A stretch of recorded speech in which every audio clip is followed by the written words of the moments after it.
సంపాదించిన DC collectors కు ఐజా పట్టణ ప్రజానికం తరఫున శుభాకాంక్షలు. అదేవిధంగా 30,000 రూపాయలు జి నాగేశ్వరి గారికి మా ధన్యవాదాలు. రెండవ బహుమతి 30,000 రూపాయలు బహుమతి దాత బసవరాజు గారు.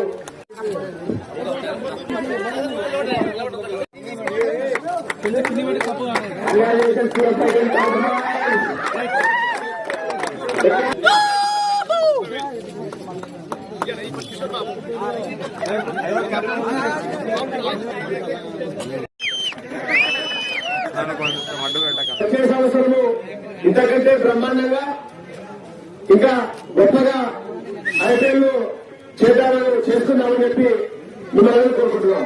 జరగాలి, కోరుతా ఉన్నాం. అంజనీ